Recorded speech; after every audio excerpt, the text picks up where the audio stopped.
listening to The Final Score with Stevie Fly.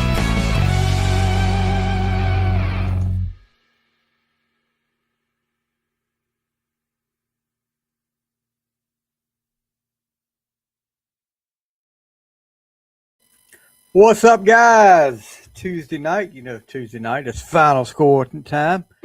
Hope you guys are doing okay. Cold air coming in. We got through. We dodged a bullet this weekend with the winter weather. Looks like we won't be that fortunate this weekend. It looks like we're going to get if we get what these people are predicting, we will have. I just read for Saturday night. This is just for Saturday night here. And I mean, I know up north, if you're listening up north, you're laughing at me when I say this, but for the South, this is a lot. 8 to 12 inches just Saturday night. And then another 2 or 3 that Saturday afternoon, and then another inch the next day. And temperatures won't get above freezing for a while. So it's going to stay here for a while. So who knows? But, this it's about time for a big one, I guess. But anyway, we're not here to talk weather. We're here to talk sports and a lot going on this past week since the last time we were here. We've had another coach get fired in the NFL. We've had the national championship game, college football. We've had the weekend of divisional playoff games, and we've had some coaches get hired too. So we'll talk about that. But let's start off with the national championship game. Last night, Indiana, who is 15-0 going into this game against Miami, Indiana looking to complete this Cinderella season, if you call it, if you will, like Dusty Rose said, if you will. And, talking with some guys Sunday night on Sports Objective, and it was said a few times there, if Indiana wins this game, they should automatically do a 30 for 30 because 2 years ago, Indiana was sitting at the bottom of the Big Ten. I think they won 2 games. And Kurt Signetti comes in and just changes everything. I mean, last year they were contenders. They couldn't get over the hump last year, but this year it's been a different Indiana team. You've got your Heisman Trophy quarterback making big plays, Fernando Mendoza. Of course, his Heisman Trophy play, signature play, the pass late in the game, the touchdown pass late in the game against Penn State to win the game. But last night, now I said this going in when I made my predictions. A lot of people say I think Indiana was favored by like 7.5. But I was like, Miami's going to give them a game. This ain't going to be Oregon. Miami's defense is strong. And Miami's going to keep it close. I think I had 24-21. And this game ends up, what was it, 20, 28, 21, 27, 27, 21. So I was 3 points off.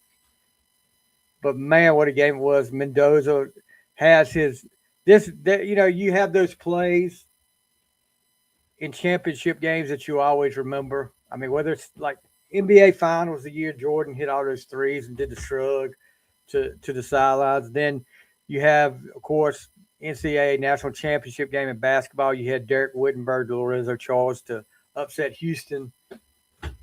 Mendoza on 4th and 5, breaking tackles and getting in the end zone to extend that lead to 10 points. Instead, and the story behind that, 4th and 5, they're up, 3? And Signetti originally was going to kick a field goal, called timeout, and sent the offense back on the field, and the rest is history. I mean, 4th and 5, this guy breaks 3 or 4 tackles and dives in the end zone. He's taking shots. I mean, Miami beat him up last night, but he never wavered. I mean, he didn't have his strongest game. Indiana didn't have their strongest offensive game, but they did enough to win. What does this do? What does it mean for the Big Ten? I mean, you've had 3 Big Ten schools win the national championship now. Does this mean the SEC is no longer the strongest conference in the college football? Because the SEC was saying, well, we've had these, and it was 3 different teams, 3 different Big Ten teams. It's not one dominating. That's what the SEC people were saying. We've had LSU, we've had Alabama, we've had Georgia. Well, now, no, you haven't anymore. Big Ten is the top conference in college football right now, and not just because Indiana won the national championship, because they've been dominating.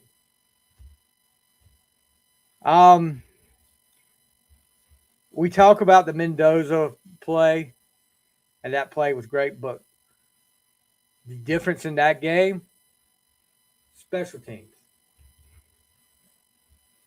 Indiana gets a block punt that goes in for a touchdown, and that's the difference in the game. Kamara blocks the punt, and that's, when you think about it, you look at it, 7 points. That would have been the difference in the game right there. Now, would Indiana done something different with the ball if they got it? Maybe, I don't know, but you look at that. And and Mendoza and Kamara get co-MVPs because, I mean, they had the 2 most important plays of that game. Not taking any away from Miami, because Miami fought hard. Miami's defense, the second half, did a really good job with Indiana's offense. They shut Indiana's offense down for most of that second half. Reuben Bain Jr., Akeem Messidor, they were all over the place. They gave Mendoza a fix. Appreciate it, Rob. Appreciate the like. If you haven't checked out Rob's got some podcasts that I've been on. The Rogue Music Podcast, and then Right Between the Eyes podcast, which I've been on a couple of times. I mean, Miami has nothing to be ashamed of. Miami gave them fits, and I knew it was going to be a game. And Miami, let's talk about Carson Beck. If he'd had a little bit of more arm strength, that interception could have been a touchdown. But he didn't zip the ball. Indiana intercepts it. I guess that's what happens when you played 20 years of college football. I can't get by that. But yeah, I mean, it was a good game. It was a really good game. Some people were saying it was going to be a blowout. No. It was not going to be a blowout. I knew Miami had a good chance to win that game. It was 7 penalties for Miami for 60 yards, and they were at crucial times. I mean, the first drive Indiana had for the touchdown drive, Miami had 2 penalties that extended the drive and gave. Indiana was already up 3-0 and gave Indiana that touchdown, made it 10-0. So, you got, like I said, Michigan, Ohio State, Indiana, the last 3 national champions. And now, the way too early predictions for next year, they've got Oregon, Ohio State, and Indiana among the favorites. So SEC, you better try to get some more money. You better figure something out. This story just came in a few minutes ago, and I want to talk about this because I think it's interesting because you haven't heard it but a couple of times. Duke University football team, the university, has filed a lawsuit against quarterback Darian Mensah. they're seeking to block his efforts to transfer and reach a contract with another school to play elsewhere next season, which the rumor is Miami is trying to get him to join them. So he had announced earlier in the whole portal deal he was coming back to Duke. Um, the school is saying that it's 2-season contract with him signed in July 2025, running through 2026, paid him for exclusive rights to market his name, image, and likeness tied to playing college football. It's seeking a temporary restraining order to prevent him from entering the portal, along with blocking him from taking additional steps in the process of reaching a deal with a new school, arguing that the contract requires parties to go through arbitration before any dispute can be resolved. So now we're getting into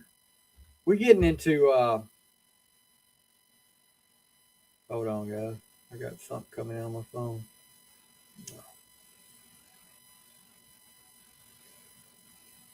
We're getting into NFL stuff, dude. We're getting into legalities, contracts. This is what's going to ruin all of this. I mean, he waited to the last day that you can enter the portal to do this. After a short, did he you can't make it this easy for these guys to leave. You got to make it complicated, or it's. I'm sorry. I mean, I was talking to somebody today about this. You can't blame the kids because it's out there. The money is out there. You got 18-year-old kids getting more money thrown in their face than they've ever seen before in their life. But you got to control it somehow. Thanks, Heels. You've got to cap it. There's got to be some law to it, some rhyme or reason to it. This, I mean, like a friend of mine said, it's like the wild, wild west, and it's got to be dealt with. This is just the latest, and it may be a sign of things to come. God, I hope not. I hope they can get this straight, or it's going to ruin college football, college sports in general. So Indiana, congratulations to Indiana Hoosiers and Kirk Cignetti, Fernando Mendoza, and all those players. National champions, perfect season, and what a story! I mean, somebody brought up. I heard him talking on ESPN tonight about comparing it to the movie Hoosiers. Yeah, pun intended, I guess. Yeah, excuse me. These guys weren't. I mean, last year Indiana came out of nowhere. I mean, basketball school, and now a year later, national champions. Cignetti comes from JMU, James Madison University, out of nowhere. I know when he came in there, when he got hired, people were just saying he'll be here 3 years. They'll fire him. They'll win 2 games, 3 games maybe. They'll fire him. Yeah, now he's 16. The first 16-win season in college football. Impressive. Congratulations. All right. So, yeah, I almost got my prediction right. Let's talk about the NFL. Before we get into the playoffs this past weekend, we will give away one of the scores of the playoff games. And, of course, you guys know Buffalo loses to Denver in overtime, 33-30. Now, a lot went on in that game. Josh Allen, Mr. Everything for Buffalo. And it makes me wonder. I mean, you talk about jinxing things when you talk something up. Before the game, or at the start of the game, they were talking about Josh Allen had never had a turnover in any playoff game or any divisional round game, something like that. What does he go out and do? He has 4 turnovers. Yeah, somebody talked that up. But anyway, so once again, the Bills fall short in the playoffs. And come Monday morning, they announced they had fired nine-year head coach Sean McDermott. Been there 9 years. 5 of those years he won the AFC East, but never got to the Super Bowl. Never got over that hump. Chiefs and Pat Mahomes were in the way, but they never got to the Super Bowl. I mean, I see in a way, but what kind of weapons does Josh Allen have? Brandon Cooks was his top receiver. He'd been there, 6 weeks? No, I mean, the tight ends, Kincaid. But he didn't have a go-to wide receiver. I don't think they fired the right guy.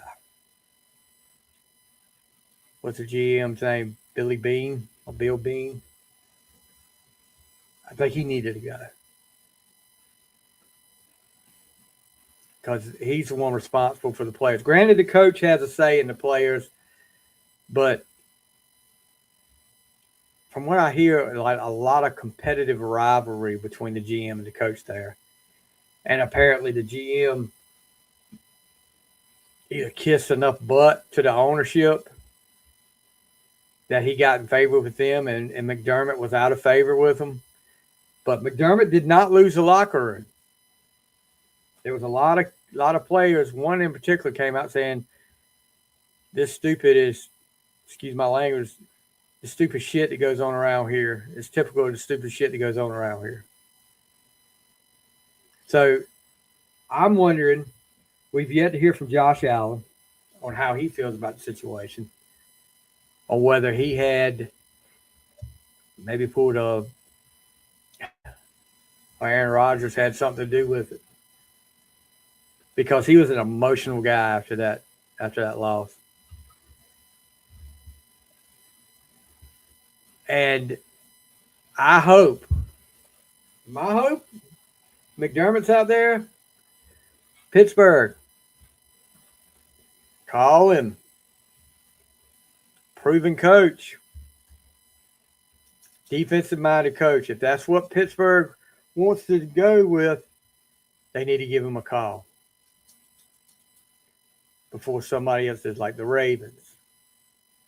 Speaking of coaches, we had, I think Stefanski went to Atlanta. We talked about that last week.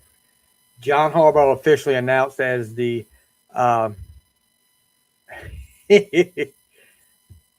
William, whoa, that is a bad word for you. Yeah. Fried chicken is a bad word too.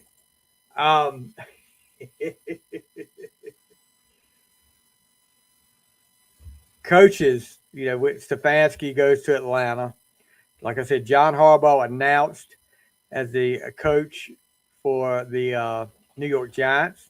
Said he plans on bringing a winning culture to the Giants, and he's got the pieces in place, guys. He's got the pieces in place there. Jackson Dart, Scatterbo, Malik Neighbors, if they can stay healthy, and that defense. You got some young guys on that defense that could make a difference too.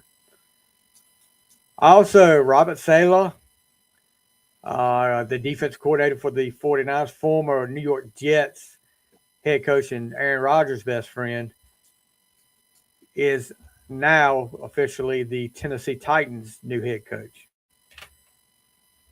So I think that's a good. You can't judge him by what he did with the Jets. Just like you can't judge Stefanski by what he did in Cleveland. They're two of the worst franchises in football.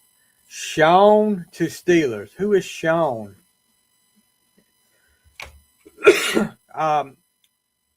Also, news coming out tonight: former former Miami Dolphins head coach Mike McDaniel has withdrawn his name from the coaching vacancy at the Cleveland Browns. He wants his name out of there.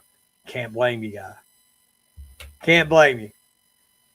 That if you are ranking the if you are ranking the head coaching vacancies on how desirable they are, Cleveland's got to be dead last. Right there with Las Vegas. Las Vegas is a notch above. Cleveland's got to be dead last. Sean McDermott, William, I would. Sean McDermott, Brian Flores, they would be two I would really like to see right now in Pittsburgh. Hopefully, Pittsburgh's on the phone. I know Flores just completed his second interview with the Steelers today. He was in the facility today, so it was not a virtual one. It was in the facility. But yeah, I right now it's anybody's guess who they get. I've heard Shula, which I'm scared of Shula.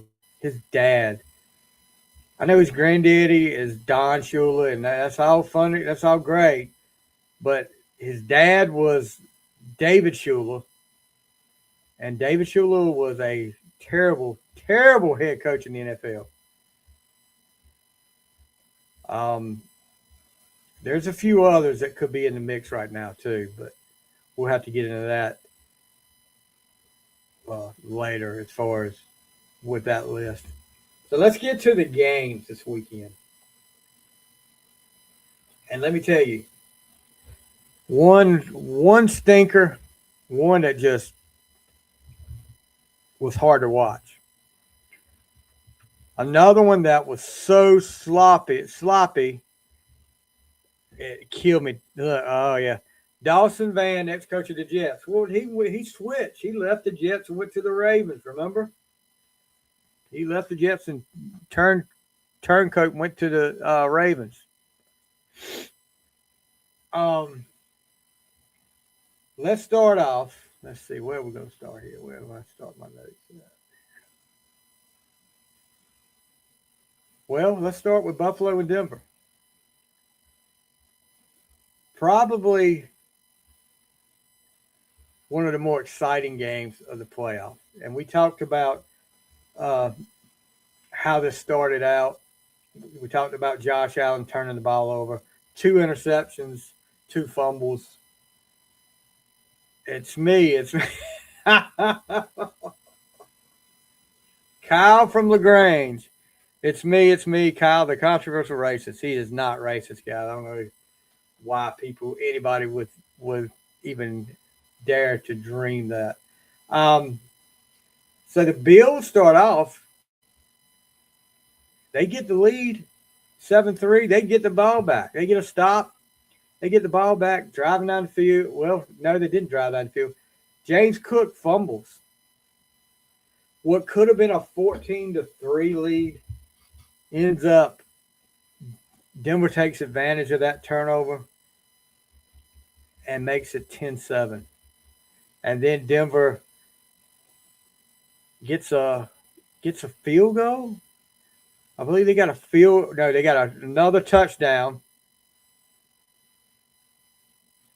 They get a touchdown to make it 17-10 after Buffalo had kicked the field goal.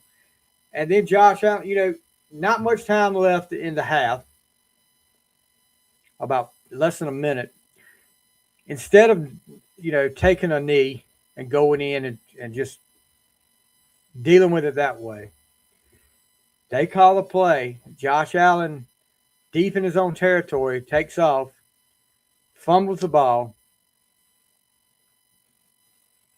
and Denver picks it up. They kick a field goal right at the end of the half, and just like that, it's 20-10, and it looks like the game's going to get away from Buffalo. I mean, Denver's got the momentum. Denver's home,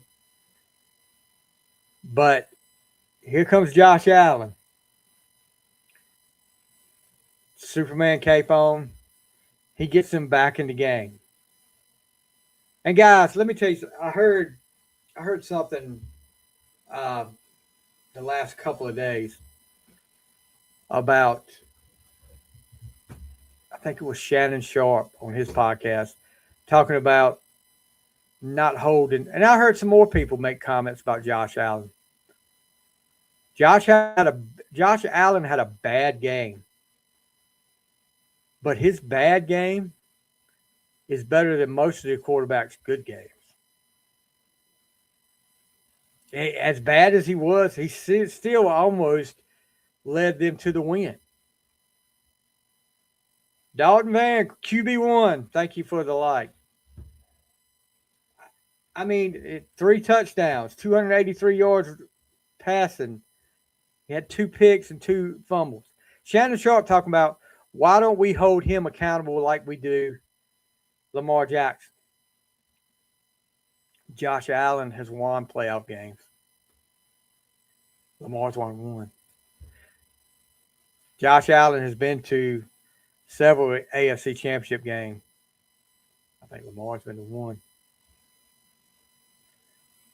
Josh Allen, William Coggins, thank you for the love. Appreciate the heart, buddy. Yeah. Okay. Josh Allen has won multiple MVPs, just like Lamar has.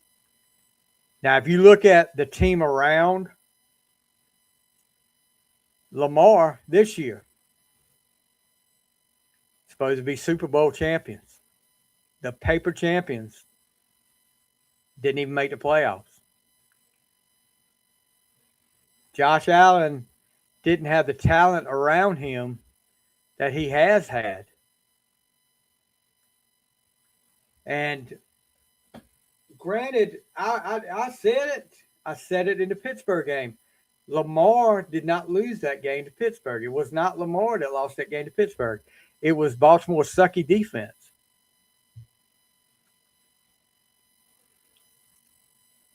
Lamar is the best running back playing quarterback in the NFL.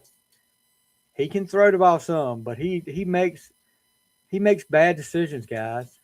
And I'm not going to get off talking about Lamar Jackson, but when I heard that, come on, guys. He's flashy, yeah. He is. He's a good quarterback. But when is he going to get over the hump? You want to talk about Josh Allen getting over the hump and y'all holding it over. I don't always hold Lamar accountable. I know all about Mark Andrews dropping the 2-point conversion that would have won the game for him in the playoffs. But it didn't happen. You're going to be looking at that quarterback whenever they lose, no matter what happens. They always look at the quarterback and the coach. I go back to Brett Favre when he played for the Vikings that one year when he got to the NFC Championship game. All the plays he made that year for them to get them to where they were at, but it will always be remembered as a failure because he threw that interception at the end of that New Orleans game that he probably should have thrown across the field. That he could have won the game if they got him in the field goal range. But that's what you get when you're the quarterback or the coach. It's always on you. Phillip Rivers, best quarterback in the NFL. He was one of the best at the time. I'm not saying the best. Kyle, ridiculous. I'm just putting the word out about myself, not trying to hijack your show. I just think people need to be aware of me. Nothing to be aware of, Kyle. I know you. You're my buddy. I know what you deal with. So this game goes back and forth. And I mean, a controversial play. And I'm gonna clear up a few things here. The play I'm talking about, a third down play in overtime. Josh Allen throws deep to Brandon Cooks. Cooks makes the catch, hits the ground with McMillan, on top, the defensive back for Denver on top of him, making contact with him. As he rolls, McMillan takes the ball from him. They call it interception. Okay. It's hard to tell what a catch is in the NFL anymore. Going back to Troy Polamalu in the playoffs against the Colts, where he intercepted the ball, fell to the ground, laid on the ground, then got back up, dropped the ball, got back up, picked the ball up, and they called that an incomplete. It was not an interception. To Des Bryant, to Jesse James, to any of these calls. There's so many of them. I can't think of all of them, but I don't know what a catch is anymore, guys. They said he had to complete the catch. I thought, and then going by the rule book in the NFL, they probably made the right call. But I thought if you're down on the ground with possession and the defender touches you, you're down. Apparently not. And I'm going to get to what's going to make, because all the Denver fans right now are saying something right now. Henry Ford, if he's listening, I know he's saying something right now. And I'm going to get to that in just a second. My problem, too, with this whole situation is how many times when something like this happens in a regular season game do we have to sit there for 5-10 minutes waiting for the replay to go through? A lot. In a regular season game. They were ready after about 10 seconds to move on without even looking at it, without really looking at it like they do in any other time when they do a replay. Sean McDermott did the right thing, a smart thing. He had to burn a timeout so they would hopefully look at it more. They gave him a 30-second timeout. Said they wanted the explanation from the NFL the next morning was they wanted to move the game along because all those other games that you had, yeah, they were more important. All those other games that had to be played, the one more game that you had later that night. And this didn't have, this is win or go home. This wasn't important, was it? I don't get it. I don't get that. But now that we've got that over with, the Denver fans are saying, this is what they're saying right now. Well, if they'd hadn't missed that call, that hold in the end zone, the play before that, the game would be over. Exactly right. There was a hold by a Buffalo offensive lineman in the end zone that should have ended the game. Because when you get a hold in the end zone, it's a safety. That would have ended the game right there. 32-30. So, yeah, I admit that. I just have a problem with I want somebody from the NFL to explain to me what a catch is, because a catch is no longer like we used to do in the backyard. It used to be in the NFL. You catch the ball, you got 2 feet in bounds. You make a football move, couple steps, that's it. Simple as that. You catch the ball on the ground, you're touched, you're down.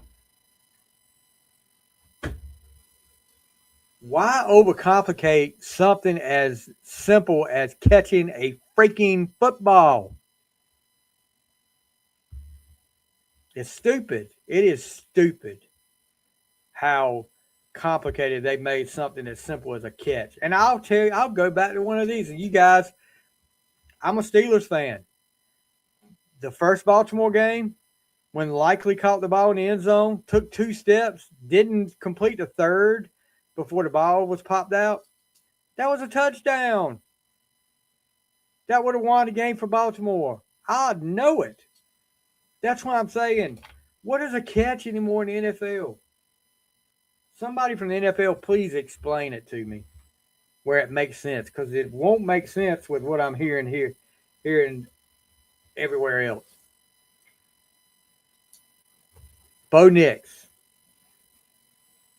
the man, he played a hell of a ball game. 279 yards, 3 TDs, 1 interception. Hats off to the offensive line for Denver. They never, he never got sacked. And he put the ball on the money. Deep pass late in the fourth quarter to tie it up to Mims for 26 yards. He put the ball on the money. Nix, one of those other ones like Carson Beck that made a career out of college football and then decided to transfer to the NFL. But one of the worst things that could have happened to Denver. The second to last play of the game, they call it a designed run for Bo Nix. He's tackled. He doesn't come off the field until they line up to kick the field goal to win the game. Word started coming out later after they win the game 33-30 in overtime. Bo Nix out for they called it the rest of the season. I mean, come on. Just say out for the playoffs. 2 games. He's out for the playoffs. Broken bone in his ankle. So now, Jarrett Stidham will be the starting quarterback next week in the AFC Championship game. That's unreal. He gets his first start this year in the AFC Championship game. All right, so let's move on to see who will be the team to play the Broncos. Houston versus New England. Sloppy game. Sloppy Joe. Yeah, this would be a sloppy Joe game right here. Turnovers galore. I mean, it was just. I mean, snow. I know it was snowing. I know snow was coming down, but still, there's been plenty of games I've watched in snow, and none have been as sloppy as this. It was almost like there for a minute the quarterbacks didn't want their team to win. But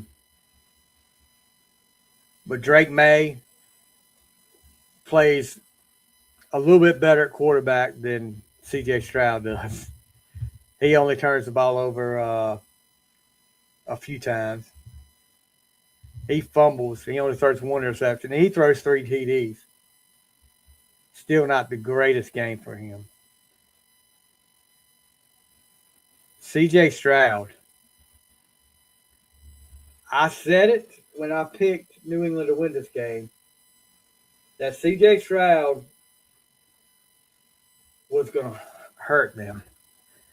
Because the last game against Pittsburgh, they won that game despite C.J. Stroud. Watching him in that pocket, he did not look like a starting quarterback in the NFL. His footwork was not good. He was dancing around. And if you got pressure on him, he didn't know what to do. I thought this guy liked to take off and run a lot. He didn't do that. Lofting the ball over your receiver's head, and that safety comes over, Carlton Davis, I believe that was his name. He intercepts it. I mean, he was throwing. He didn't have any problem. Then you're trying to call a tight end screen. Your tight end goes in motion. One of your tackles gets blown up so hard that he trips the tight end. Tight end goes down. That's automatic. A good quarterback will automatically either chuck the ball in the ground or he's going to have to eat it, take a sack. Not C.J. Stroud.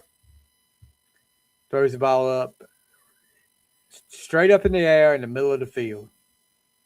Intercepted and taken back for a touchdown. At that time, Houston was winning the game 10-7. They never led again.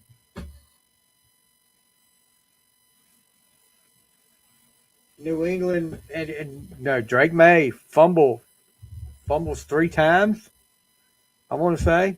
But CJ Stroud had 5 turnovers, guys. 4 of them, 4 interceptions in the first half. And to watch him, you could just see the confidence gone. He didn't know what was going on. Honest to God, I don't know if I'd let him finish the game. You can say what you want to. He was a detriment to that team. Defense came, and they were as advertised. Will Anderson, 3 sacks, a strip sack. They were as advertised.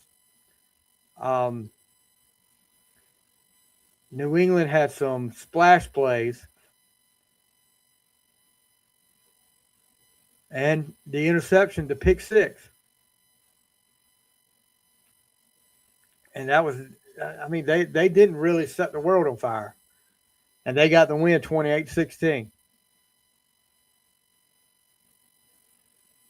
What? And I know you guys heard me talk about how much I love Vrabel. After the game, in the tunnel,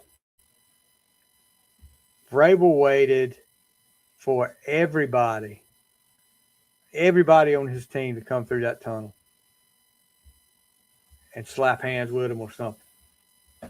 Will Campbell, offensive lineman, rookie offensive lineman, who got torched by Will Anderson all day. He pops him on the cheek. You see Will Anderson kind of give him a side eye. But Drake May was the last one to come in, and Vrabel waited till he came in there. I love that guy. He doesn't have to win another Super Bowl. He's got plenty.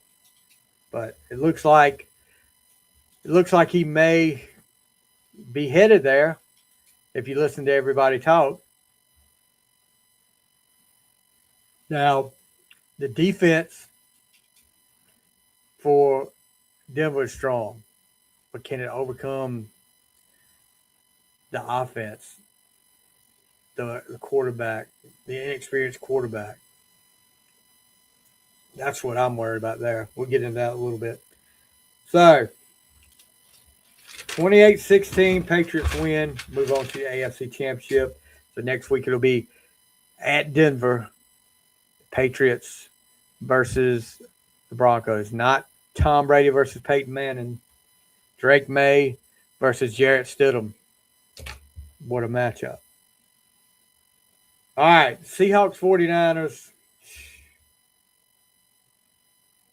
I had such high hopes for this game. As soon as I turn it over, kickoff, Panero takes it back 60 yards for a touchdown on the opening kickoff. What was that kicker trying to do? Shaheed was the Panero was the kicker. Tripping. He tried to trip him, and he couldn't even do that.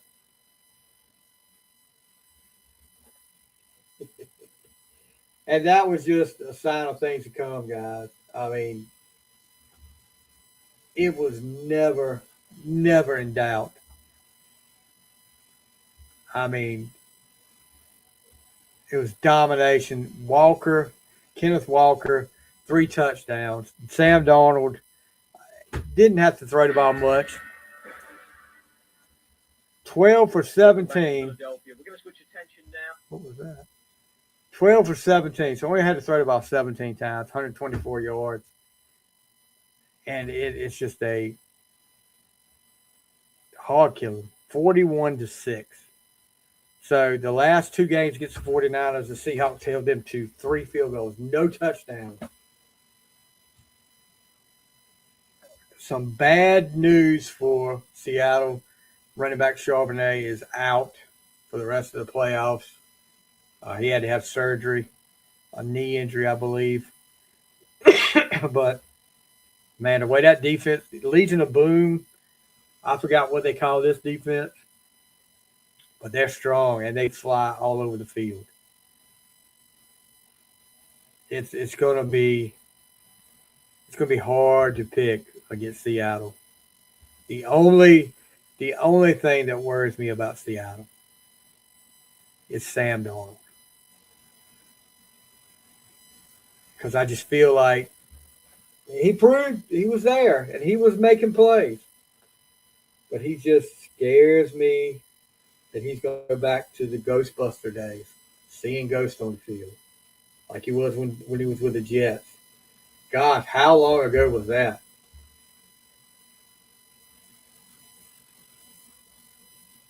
But so they move on. They'll host the NFC Championship game. And who will they play? The game of the playoffs so far, guys. Rams and Bears. I mean, Caleb Williams versus Matthew Stafford. This game, Rams come out, go down the field, get an early touchdown. Kyron Williams, what can you say about that guy? That guy in a game where everybody talked about Stafford, Williams, Devontae Adams, Puka. MVP should be Kyron Williams of that game. Appreciate the like, Dave. 2 touchdowns, 87 yards. What's up, Dave? Williams gets gets a touchdown that puts him ahead until one of the most bizarre plays in NFL playoff history. Caleb Williams, 4th and 4 from his, I guess he was at like his 20. He drops back. Well, he's at the 14, excuse me. He ended up dropping back, scrambling about 20 yards back to about the 35, 40-yard line, and just heaves the ball up. When he heaved the ball, the way he threw the ball, I was thinking this is going to be picked. Somehow, 2 Rams defensive back let Cole Kmet get behind them in the back of the end zone, and he scored a touchdown to send it into overtime. Hold on, we got a question here. McDermott to Pittsburgh, would you take? I would sure take him, Dave. Earlier, I made the comment, I hope they're on the phone with him. I hope they gave him a call. I would take him in a heartbeat. I think the GM for the Bills should have been fired before he did. So they go in overtime because the magic, the Bears' magic that they've had over the past month or so, coming back from, of course, you saw how they did against Green Bay, and a couple other games they did. The magic ran out because, they get a stop. The first possession, Rams get the ball, Bears get a stop. And you just felt like, okay, this is going to be it. The Bears are going to win this game. They're going to come back and win this game again. I don't know. Excuse me. I don't know if it was miscommunication. It looked like on this play that DJ Moore stopped running. And Williams threw the ball, intercepted. One of his 3 interceptions for the day. And Rams take over. Big catch by Devontae Adams on the side, near the sideline. I don't know how he caught that ball like that. And then Puka gets a catch and gets him in the field goal range. Rams with Mevis. I don't know if you guys have seen this kicker for the Rams. He wears number 42, I think. No, he wears a higher number. It's like 82. I can't remember. He's got an off the wall number for a kicker, and he don't look like a kicker. He looks big. Yeah, not Sebastian Janikowski big, but big. 42-yard field goal to win it in overtime. Caleb Williams finished 257 yards, 2 TDs, 3 interceptions. Let me tell you guys, they got something going there in Chicago. Ben Johnson, Caleb Williams, you've got some weapons there. They need a couple more pieces. They need somebody on defense. They need maybe a wide receiver too, a good wide receiver too. They watch out for Chicago in years to come. Dave says Seattle and the Patriots for Super Bowl 60. Seahawks win the Lombardi. I'm not giving away my picks this early. Not in the Super Bowl picks, but we'll get there. The thing with Chicago, you don't want to have to keep coming from behind. You want to be in control of that game. You don't want to be the cardiac kids. I mean, it's okay to be it if you're winning all the time, but you don't want to take that chance and have to come back. I mean, playoffs is you can't afford to do that. But yeah, big things coming to Chicago. So the Rams, I mean, like I said, Kyron Williams, MVP of that game. Rams defense is one of the best in football. They're going to need to be. Their offense is going. I want to see Sean McVay how this matchup is going to go with Seattle. Offense versus defense. It's going to be interesting. I mean, so now we've got the NFC Championship set up. Rams versus Seahawks in Seattle. So we'll do the picks now. So let's go ahead with the Rams and Seahawks. I'd like to see Stafford get another chance at the Super Bowl again. And I like Puka. I like that Rams team. I like McVay. But man, Seahawks are so strong. And that defense is so good. My heart wants to go with the Rams, but my head is telling me Seahawks win. I'm right there with Dave on that one. If the Rams can get some long drives, but they got to have points, and it's that Seahawks defense is so disciplined and so aggressive. It's unbelievable. It's the way they dominated the 49ers the last two games I watched in 2 games. It's unreal. So Seattle winning. I've got Seattle winning that. On the AFC, New England travels to Denver. Jarrett Stidham at quarterback for Denver. Big question mark.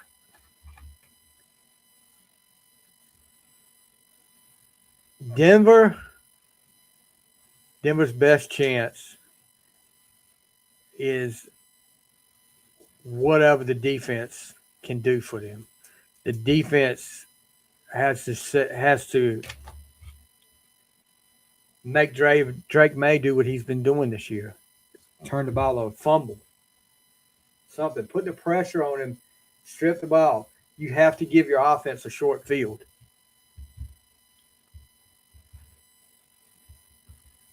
That's going to be the key for Denver.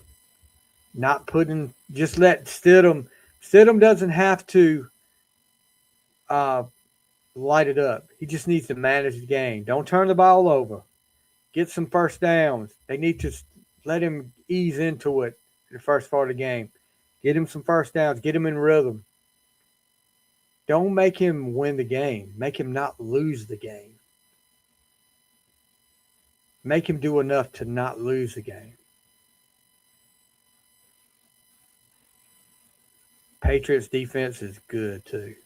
They're not dominating defense, but they're good. Their secondary is all over the place. I got to go with the Patriots just because Jarrett Stidham. If Bo Nix is back there, it's a different story. But I'm going with the Patriots. We got Patriots versus Seahawks in the Super Bowl. I'm like that with Dave, Super Bowl 60. And I'll get to my pick for that when we do the Super Bowl preview. So, that's going to do it for tonight, guys. It's hard to believe season's almost over, but we do have something special coming for the off season. I'm working on right now. Hopefully, I can put it together like I want it. We'll go back in time. We'll do a little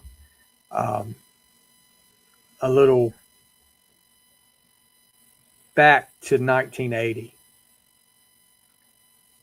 and go week by week from the 1980 season, because going back to that season is probably the first season. That Super Bowl for 1980, which it would be the one before that season started, the Rams and the Steelers, is probably one of my earliest memories of football.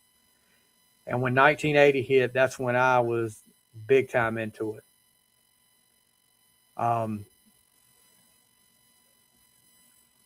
We'll go week by week through that, starting with the draft, start with the off-season moves to go to the draft, and then go week by week to the season.